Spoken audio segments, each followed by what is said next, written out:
చిన్నదైన దాని శక్తి అపారమైనది. న్యూక్లియస్ దానికంటే చిన్నదైనప్పటికీ అండపిండ బ్రహ్మాండాన్ని ఏకం చేయగల శక్తి దానికి ఉన్నది. అణు చిన్నదైన పెగిరిపెట్టి చదువుతున్నావు.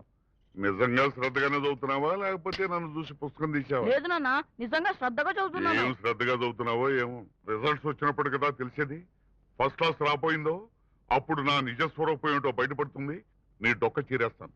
నేనెంత బాగా చదివినా మీకెప్పుడు అనుమానమే. మీ పోలీసు వాళ్ళంతా అనుమాన పక్షులు. చలో వెళ్తావా? ఈ తెలివితేటలో చదువులో చూపిస్తారా?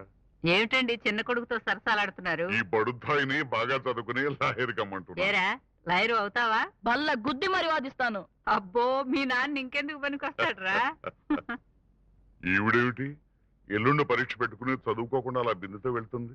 నూతులో నీళ్లు ఎండిపోయాయి. చెప్తే మీరు పట్టించుకుంటేగా. ఎవరోహళ్ళు వెళ్ళి తేవాలిగా. అల్లుడు గారు ఏం చేస్తున్నారు? సర్లేండి, ఏమన్నా చేస్తేగా చెప్పుకోవడానికి. పొయ్యి దగ్గర పెళ్ళాం పక్కన కూర్చుని బాగా తమ్ము, శుభ్రంగా తమ్ము, పులుసులన్నీ ఊడిపోయిందా తమ్ము, మధ్య ముక్క ఫ్రై చేయి, బ్రహ్మాండంగా ఉంటది. ఇదిగో మిగతాదంతా పులుసు పెట్టు, తోక ఇంట్లో వాళ్ళకి పెట్టు, తలకాయ మాత్రం నాకే, తెలివితేటలు పెరుగుతాయి. ఎందుకంట పని పాట లేకుండా? ఇదిగో పిచ్చి పిచ్చిగా మాట్లాడక. పని పాట లేకపోవడం ఏంటి? నాకు పని ఉండడానికి ఈ చివరి నుంచి ఆ చివరి వరకు పెట్టారు కిలో, కానీ మనం చెయ్యమే. అది మన ప్రిన్సిపల్. ఏళ్ల తరబడి అత్తారింట్లో పడి తింటానికి సిగ్గు లేదు? లేదు, సిగ్గు లేకపోవడం మా ఓసారి కూడా ప్రత్యేకత. అమ్ము నేనొచ్చాడు నాయన. ఎలక్ట్రిసిటీ డిపార్ట్మెంట్ వాళ్ళు ఎన్ఎంఆర్ పోస్టులు అనౌన్స్ చేశారు. వెళ్ళి అప్లికేషన్ పెట్టు. అలాగే మావయ్య. ఉమ్.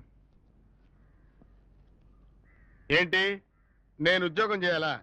అది ఎన్ఎంఆర్ పోస్టా? అంటే కరెంటు స్తంభాల కల వైర్ కట్టలు మోయాలా? ఇదిగో సిగ్గు లేని కుటుంబంలో పుట్టావో గానీ మాకు కొన్ని సిద్ధాంతాలు ఉన్నాయి, ప్రిన్సిపల్స్ ఉన్నాయి. అవేంటో తెలుసా? పని చెయ్యకూడదు అని. అసలు మీ నాన్న నా గురించి ఎవరుకుంటున్నాడు? పెళ్ళాన్ని కూడా పోషించలేని పనికి మళ్ళీ సన్యాసి అనుకుంటా. అల్లా అనుకుంటున్నాడా? థ్యాంక్స్. ఇదిగో అత్తారిళ్లలో పడితేనే అల్లుల సంఘానికి ప్రెసిడెంట్ నేను. ఆయన ఇష్టం ఏంటి అనుకుంటారు, నాకేంటి? నీళ్లకి చాలా ఇబ్బందిగా ఉందండి. వేసవ కాలంలో కూడా నీళ్లు దొరికే ఇల్లు చూసుకుందాం. అలాగే మనకి అనుకూలంగా ఉన్న ఇల్లు, అందుబాటులో ఉన్న ఇల్లు దొరకొద్దు.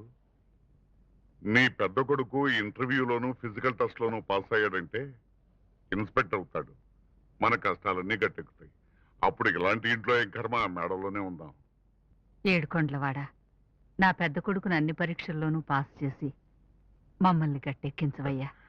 భగవంతుడు నమ్ముకున్న వాళ్ళని ఎప్పుడూ గట్టెక్కిస్తాడే. అన్నట్టు పూర్ణ, ఇవాళ తెల్లారుజామున నేను ఒక కలగన్నానే.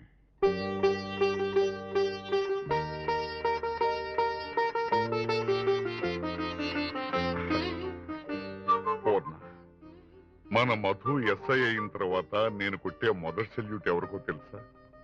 వాడికి. నేను వాడికి సెల్యూట్ చేశాకే రిటైర్ అవుతాను.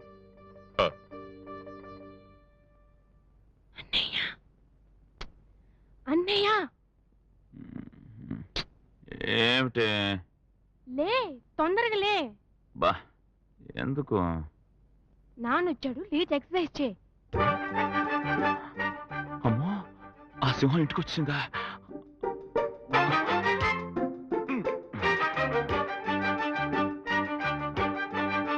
చెల్లాయ్, నాకు సాయం చేస్తావా? ఏమిటన్నయ్యా? నాన్న అడిగితే నేను 5 గంటలకే లేచి ఎక్సర్సైజ్ చేస్తున్నానని చెప్పు.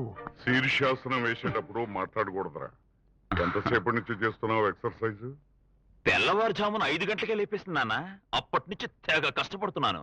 చూడండి, చెప్పు చెల్లమ్మా. కోటనంటే ఎవరి దగ్గర నీ వేషాలు? నాకు తెలియదు అనుకుంటున్నావా? నేను అంతా చూస్తూనే ఉన్నాను. రే, ఇంటర్వ్యూలో పర్సనాలిటీ టెస్ట్ అనేది ఒకటి ఉంటుందిరా.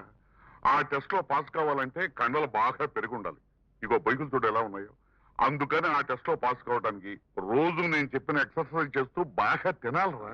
రాత్రి 2 గంటల వరకు జనరల్ నాలెడ్జ్ పుస్తకాలను చదివాను నాన్నగారు. ఫిజికల్ టెస్ట్ పాస్ అయినంత మాత్రాన సరిపోతుందా? రిటర్న్ టెస్ట్ కూడా పాస్ కావాలిగా. అది నిజమేననుకో, మరి దాంతో పాటు ఫిజికల్ ఫిట్నెస్ కూడా ఉండాలరా. రేపటి నుంచి మిన్ను విరిగి మీద పడ్డ ఎక్సర్సైజ్ మాత్రం ఆపను నాన్నగారు. సరే, వెళ్ళి స్నానం చేసిరా. టిఫిన్ అన్న బడుతాయని నువ్వేంటి? నువ్వు వెళ్ళి పని చూసుకో.